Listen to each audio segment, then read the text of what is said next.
All right. So what I wanted to do is start these videos off by mainly focusing on what I've been working with for the longest, which is about 10 years. And that's addiction. Learning about addiction has been rough. Um, it's kind of a throw you in, sink or swim kind of business. And even people who have gone through, they get their bachelor's and their master's in counseling or social work and then start working like an addiction agency, they're not armed to deal with it, even through all that. And so my route was a little more indirect, where I got a master's from the University of Chicago and doing sensation perception research, psychology, I guess was the focus. So 1 year master's program, built my own experiment, built the apparatus, ran some people. Found some leading stuff, wasn't that awesome. It couldn't have been, it was way too small to really be publishable, but I learned from that I don't want to sit in a lab all day long. So I started working with people back in 2010, not as data points, but actually trying to help them, and found my way in, I think 2011, actually working with adolescents that, are at risk of substance use disorder or had gotten in trouble. And that was really hard. And I've read what was available and found a motivational interviewing book, and that was good to help you from pulling your hair out. No one around me really knew what they're doing either. And so it was like, as long as you show up for work and don't fight people or yell at them or something, you're okay. But I wasn't good enough with just like collecting a paycheck and being less than average. I wanted to be good at it. So put a lot of time and effort in learning, put myself back into a master's program at VCU, master's in social work program around 2015, working full time at a residential treatment center during that. And I was supposed to be part-time originally, but that was slow, and they were charging me as much as full-time, but double essentially because of slowness. So the third year, I just finished the last 2 years with the internship all at once. So I finished that in 3 years, and then recently just finally got my license. I waited a little while to find someone who I really wanted to study under, which was probably dumb, but yeah, I'm glad I made that choice. It just took me, 4 years to get my license after I graduated, three and a half years. But so, yeah, here I am now. And so I've been in the field for like 10 years, and I feel like I got enough that I'm willing to say something out there. I'm not saying this is definitive, probably more looking for debate. I want to be challenged. But I also realize like there's a lot of people out there that got to just be grasping at a straw or just trying random stuff. And so I wanted to give these to help people get kind of where I'm at working with people with addictions and who are affected by addictions. And so I guess first and foremost, this is going to be controversial. Some people aren't going to like it. I might not like what I say 10 years from now when I look back. I might cringe at some of this, but I feel like spreading this info has got to help people. They say we're in this opiate crisis, addiction crisis, and it's freaking impossible to get help up from that right now. So the system's so jacked up. And there's people, mental health, depression, anxiety, PTSD, trying to get help. And so the system's kind of overloaded. And a lot of times with that, there's addictions going on, subtle, major, minor, many different types of addictions going on in the person at once. Their attempts to resolve their anxiety, the conflict, to manage their emotions, manage their physical status, get sleep. And so I think very rarely, this isn't even controversial, but I guess in a research institution, it might be people who never work with anybody. You're never going to get a substance use disorder person or a depressed mental health person. There's going to be both, all the time. There's a funny quote I heard once where it's like, oh, you get dual diagnosis? I wish my people were only dual diagnosis. Because that's, the joke, that's someone who's in the field doing the work, using the language sarcastically of the people who are in the university, lab offices trying to understand this stuff and test it and research it. And a lot of times those get co-opted by drug companies anyways. So they want, to manufacture the results they want to make their money.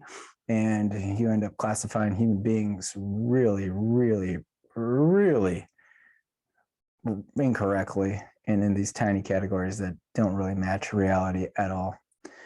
Well, enough about that. But so with addictions, I guess first thing you want to understand is that if you got someone who's been using a substance for a lot, their primary problem that they're going to see and that other people are going to see is like, this person can't stop.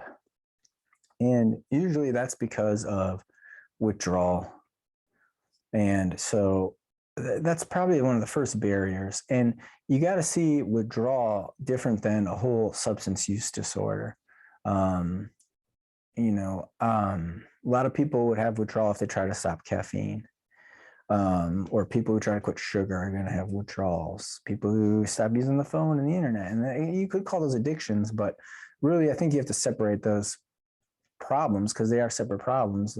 The one is, especially with substances, is, not using is extremely painful, uncomfortable. Your normal systems aren't going to work properly. You're going to be experiencing worse symptoms as a result of not using. And so getting someone to the point where they're ready to go through 3 to 5 days of dysfunction and pain and distress, or getting someone some medical help where then this is where the system sucks. There's really no way to get anyone in to see a doctor who can help treat those symptoms while they comfortably basically go through the detox acute withdrawal phase. And so like or maybe we don't know yet, but getting through the withdrawal phase, getting it out of your system, 3 to 5 days, 7 days, maybe, and you start feeling good. That only fixes that problem, which is a major problem. You don't want to discount that. That's what gets in a lot of people's ways of stopping ever. The second problem is the actual, what we would call the addiction problem. And it's hard not to use all the old language to do this, but there's so many traps in there. You really got to develop a new language. But basically, my attempt to do that is that the whole person, their physical body, their thoughts, their emotions, their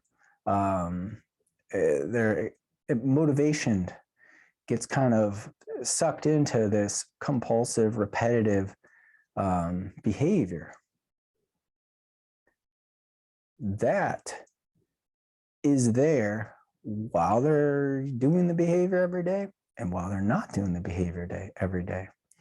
That's there when they haven't done it in a couple of weeks or a couple of days. And it's not, you can't say, oh, it's this chemical reaction or the lack of this chemical that's causing this, that's the withdrawal thing again.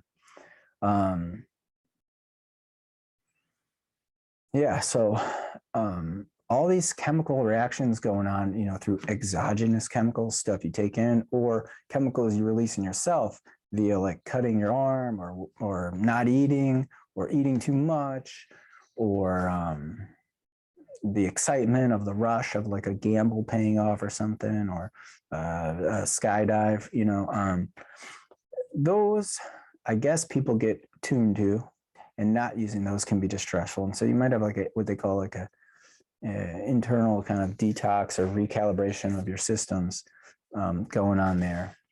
But just treating the person as chemicals, sequences, I think is super disrespectful, unfair, and really psychiatry has been doing that for a long time and doesn't really work that well. So, no one's ever gone to the doctor and gotten free from their addiction. So I think doctors have way too much say in this, and the pharmaceutical industry tries to use them because they're an authority in our country. And I think that just simple fact statement I just said speaks a lot for what's really needs to change, what really is the issue when people are addicted to things. And so seeing a person as a whole person, a whole system, not even just what's in their skin and their skin itself, but what's in their home environment, what's in their neighborhood, who's the people they're interacting with, what's their work or school situation, what's their family situation, what are those dynamics. That all has to be taken into account. But for that person, they need to realize their primary problem is this obsessing and this compulsive urge, and then this compulsive repetition of a behavior. And that is a problem. That their mind, whatever it is, that their mind is getting co-opted, and their body and their motivations and their dopamine and all that stuff you want to talk about, I guess, gets put into service of repeating this thing, this action. That's their sickness. It's hard to see that though, because at some point that was their tool, their solution. That was a behavior they did for enjoyment or pleasure, relief, escape, to perform, increase performance, increase sleep, you name it. And so making that transition for the person to see this behavior and how their brain and their body and everything gets attached and sucked into this as problematic is huge with overcoming any addiction or mental disorder, whatever you want to call it.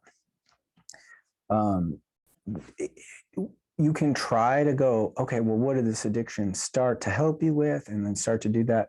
But that's almost like, the analogy I give is like, you bring a car in to a shop that's been in an accident, and then don't go, what street were you on? How fast were you going? Were you trying to make a left turn? Did you signal in time? Were you braking? Was the street light working? They go, what's the damage on the car? Oh, okay, this is what's keeping it from safely driving. Let's fix that. Figuring out, doing the investigation on how the car smashed into the pole or another car isn't going to fix the car at all. Probably necessary to look at, but we got to look at what is causing the damage right now. So some, preemptive objections as well. What's addictive? And you get this thing that addiction is a bad thing. And so people get, kind of up in arms over that. Well, is breathing an addiction? Sure. But it's not bad. Well, who said addiction's bad? That's like a qualitative judgment based on, again, your whole systems and yourself and your goals. And so we want to try to get away from that and just name it what it is. There's this obsessive part in your brain going on. And then there's a subsequent drive, urges, feelings, sensations, motor control operation that gets taken over. And then you are doing something that you didn't want to do a few days ago or a few weeks ago, or you're doing something again, and in spending the time and energy to do that, you're not doing some other things that you really value and want to do as part of your life. And so it's hard because it gets tangled up with all this judgment of like alcohol is bad and alcohol is a bad addiction and this is an okay addiction. And we're not here to say any of that.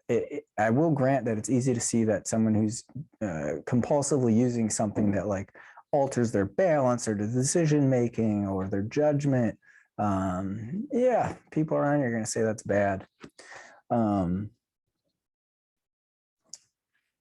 that's for you and your system to decide. Just having to do something to be okay, or having to do something because not doing it would make you suffering. So what? You do that all the time. Your heart's beating all the time. It's unconscious, subconscious action going on that you're not in control of. Great, keep it going. Needing water. Am I dependent on water? Damn right. Has it caused a problem in my system yet? Nope. And so we really have to get to like objectivity, but the objectivity is grounded in the person and the system they're in, of what's working, what's not working. Now, once you've crossed that threshold and you have an obsession or a compulsion for something, and then you determine that it's causing issues for you, and you like to change it or stop it, depending on how long you've been doing that for. And I'm not even talking about the power of the chemical or whatever, because that's kind of BS. Depending on how long you've been doing that is going to determine on how hard it is to stop. And the analogy I use for that is that if you played tennis for 20 years of your life, and then you didn't play tennis, you tried to stop playing tennis and you didn't play for like 5 years, and you got back on that court, near a tennis court, and grabbed a racket, you wouldn't go back to when you were 5 and first started tennis. You wouldn't be as good as when you stopped, but it would all still be there. And the point I'm trying to make there, to be super, to explain the joke here, is that if you do something for that long, you train your body, your mind. Your body and mind are the same damn thing, but you train your physical self to react, respond. You condition to that, and it doesn't go away. And stopping is really hard when you have all that structure built in. So one way people try to help with that is they say, okay, the structure is there in this person, but let's get this person out of their structure of their life, their environment, their rewards, their interactions with people, stressful, positive, whatever, enablers, drug dealers, all that stuff, social media. And we'll try to control this external structure so the person's internal structure can start to heal. And that's what residential treatment is all about, or long-term programs where they send you to Utah. And those work sort of while you're there. But there's no length of time that it's going to take for you to be like coasting and able to go back to your existing structure with your existing structure and expect to have a different output. And the different output is you not doing a behavior you've done 4,600 times over the past 15, 20 years. And that's probably an understatement for some of these behaviors, how repetitive they get. And remember, thinking about something in your head is a behavior. That's still strengthening neural pathways. So just thinking about something and then doing it. Think about how many times you've done that. If you have an addiction, you probably mastered that pathway more than anything else in your entire life, except for maybe breathing, drinking water, and going to the bathroom. It might even be more times than going to the bathroom. So this isn't something that a pill is going to cure. It isn't something that a vacation is going to cure. It isn't even something that necessarily gets cured.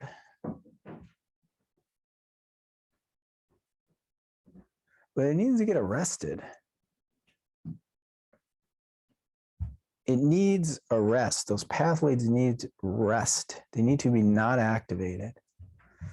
And it's impossible to completely deactivate them.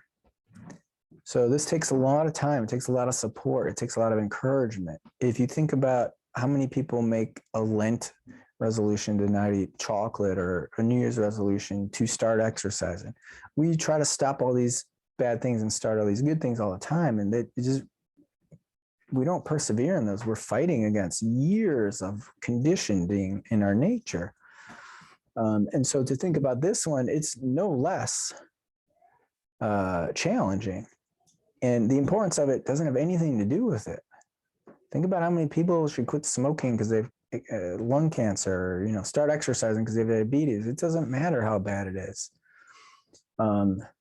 Each moment, you're fighting yourself over the past 20 years with yourself from a week ago. There's just not that much there to do it. So we need tons of support with all these things, especially this stuff. We need to be seeing it that way as a culture and as a society. These are people who need a lot of help, a lot of support, a lot of encouragement, a lot of guidance, because they're basically reconditioning a brain that's been conditioned for so long to do X, Y, Z ABC behavior. And so I think giving this talk to people, it kind of depresses them a lot, but you know, you get a cancer diagnosis, you're probably depressed for a little bit. And if you're not, something's wrong. It's because you're missing how serious this is and what kind of a challenge it is and what it means if you don't change. You need to be fully aware of all that stuff to get the energy every minute, every day, every hour to put forth the effort needed to kind of contain your conditioning and give yourself enough repetitions of not doing that, that you have a chance to build up some alternatives that will arise naturally at some point in the future, years in the future. Will it fix your whole life, stop any addiction? No, but it gives you tons of space, time, energy to start healing yourself, prioritizing different things in your life. And the chances are that you're going to grow and adapt better to all the conditions in your systems. And that means your life's going to look different. Some people want to reduce all the complexity to the simple formula, the simple equation of, I need X. If I could get X, I will be fine. They want Groundhog's Day. But that is a recipe for a shrunk life, eventual, early death. There's a relief in reducing all this complexity to like 1, 2, 3, 5 goals per day. Eat enough food, I don't get sick, drink enough water, I don't have to go to the hospital, have enough booze around, have enough credit so I could bet on more games, whatever the hell it is. And if I could see, then I'm good. Mission accomplished today. Relationships, grief and loss, new skills, new careers. Yeah, not today. Just going to focus on these things.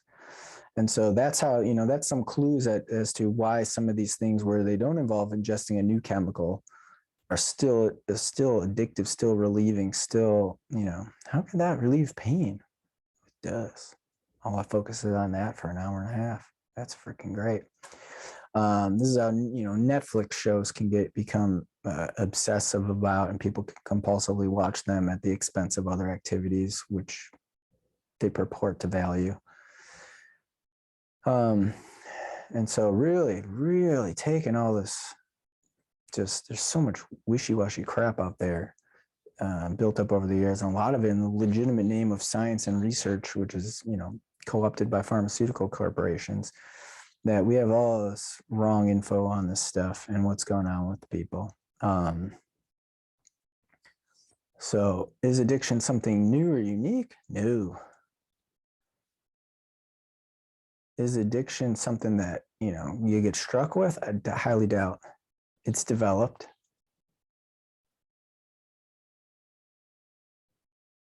It can ebb and flow. Once it's there, can it go away? No.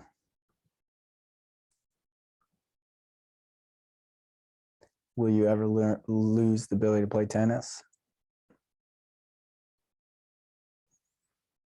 You might not run as fast, but you're still going to know what to do. You're not going to pick up a racket upside down just because you haven't done it in 15 years. All that learning is still there. It's that there's some axiom in cognitive psych. You can never unlearn something. So stuff to think about.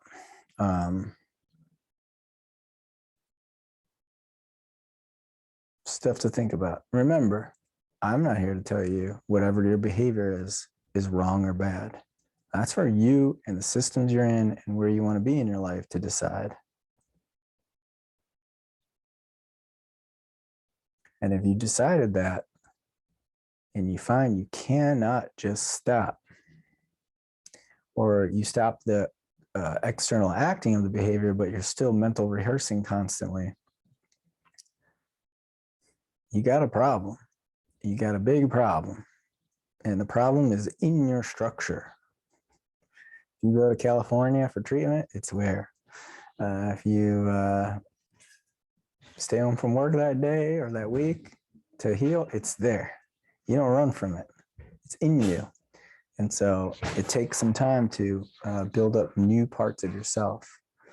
Kind of getting into another subject here, but long term, do you want to do some healing for some unresolved trauma, some self-esteem, self-worth issues? Sure. Because if those are present in the person who's developed an obsessive compulsive disorder, they're probably going to get in the way of their achieving the goals and the systems that they're in, and the ability to adapt to things as they are. So you're probably going to want to do that work too. Will that work independent of addressing your obsessive and compulsive programming? No.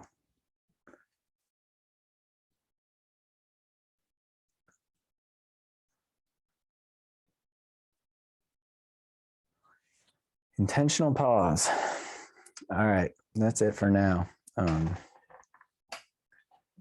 Maybe I'll get some comments and feedback and answer some questions in the future, or talk about some more examples of how this works, how we work, all of us.